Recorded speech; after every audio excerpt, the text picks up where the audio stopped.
This is KUGAN CASSIUS for IFL TV, proudly sponsored by Everlasting Nottingham. It's Wood Condom Fight Week, but it's also Terri Harper Fight Week. Terri, how are you? I am very well. Do you want me to hold the mic? No, go on, you're all right. Go on. No, I'm good. Yeah, just been saying that I don't feel like it's a fight week, and it's just flown really. And walking back in today, I'm like, oh, I'm back. Bella's back. Before we come on to kind of what's been going on over the last sort of few weeks, but does it just be happy to be back, kind of doing all this kind of media stuff? You've got your workout later, you've got your press conference tomorrow, weighing.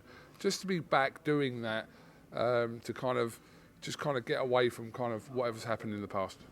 Yeah, obviously what happened with the last fight and that, but I feel like I've had some good time off. I've enjoyed my time off, and I got straight back in the gym then, and we just really knuckled down. And I kind of say it was a lesson learnt the hard way, and we realised a lot of changes needed to be made. Not just in the boxing gym, but in my personal life, a lot of changes have been made, and I've made a lot of sacrifices this camp.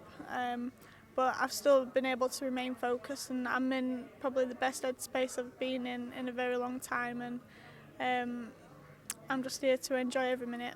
Yeah. I don't want to dwell obviously on that Baumgardner loss, but just kind of reflecting on it. I'm assuming you have watched it back. Yeah. Obviously that is now in the past, but how have you kind of looked at that kind of part of your career? It's kind of like I had to exercise my demons really. Like I had to go back and watch, and as hard as it was to watch, it's where you learn. And I guess like it's boxing, innit?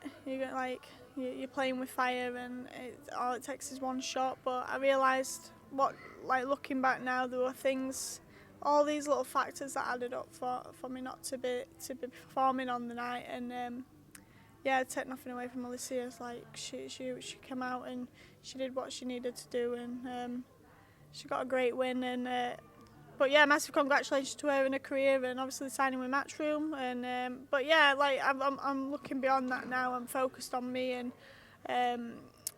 on my journey. I see this as a new journey. I put new weight, and I'm just excited to get going on Saturday night. People kind of looking into from that, obviously that loss to then a fight with, which hasn't materialised because she's not fit to fight, but straight away, Heather Hardy, you thought to yourself, yeah, I want to go in, and I want to go in at the top.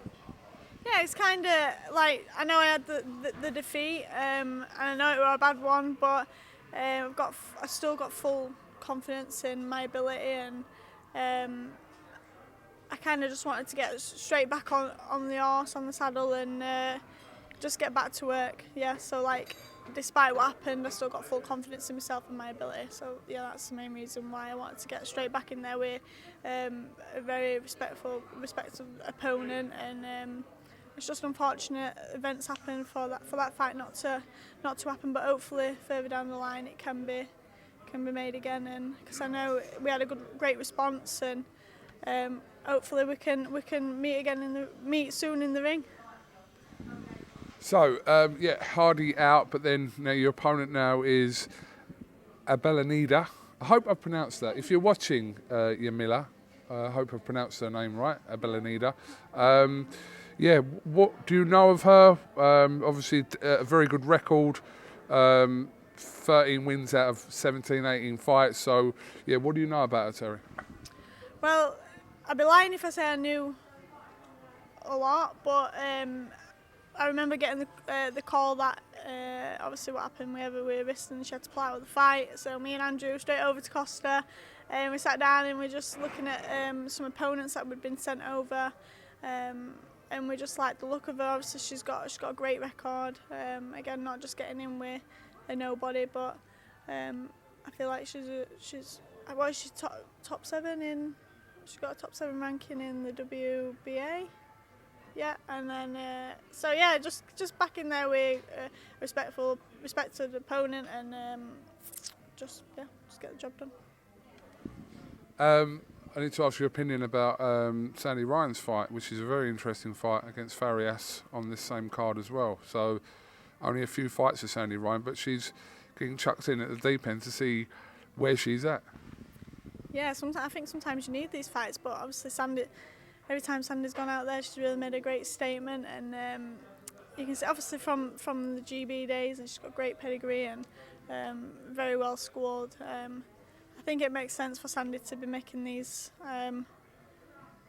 leaps and jumps in opponents, because I feel like she really can step up to the plate, and I feel like it'll bring the best out of Sandy. So yeah, I think you got to respect her for going in there and getting in there with a tough opponent so early on in her career. But yeah, I believe Sandy will do it on the night.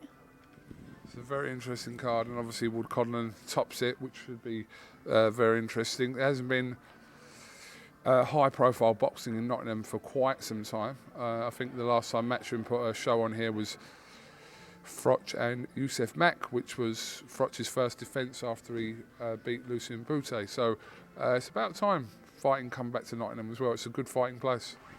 Yeah, I have fought here on last time Lee Wood were in Nottingham, and that was, I believe, I don't know if I were a Matchroom fighter then. I think they just got me on the bill, and I really enjoyed it then. And obviously Lee Wood's such a great guy, and I can remember, like, back in Sheffield after the defeat, he was having breakfast with me that morning saying, "Look, Terry, these things happen," and it just gave me so much great advice that I needed to hear that morning. And it's an honour to be back here in Nottingham and on such a great card, and obviously supporting Lee. Is it a case of, for yourself, obviously seeing how Saturday goes and almost like not kind of making a long-term plan at the moment at the weight, just seeing what happens and then kind of assessing your move after each win? Yeah, one fight at a time. We kind of we are guilty of in the past getting ahead of ourselves and looking beyond the fight. But I said to Andrew, we need to really just take it slow and steady, and not rush anything, and just focus on the fight and just enjoy these weeks. Yeah. Final question. After kind of the aftermath of that defeat, what's the one thing you learnt outside of the ring about everything to do with boxing? Because obviously, not just what happened in the ring, but I'm sure after kind of suffering your first loss as a professional, there's things about boxing that you would have learnt kind of in that category that comes into kind of outside boxing. For me, it made me realise that life goes on, and there's more to life than just, I know this is my job, and like I feel like I got really caught up in the boxing bubble for the full year, and I kind of just let normal life just pass me by on the outside and missed out on some valuable family time. So I made sure I got that in after the fight, and just to enjoy myself and to have the switch off from the boxing. I think that's what I learned the most from that fight. Easier said than done, though. Yeah. So now I'm back here. Yeah, it's fully. I'll be back in that boxing bubble soon, no doubt.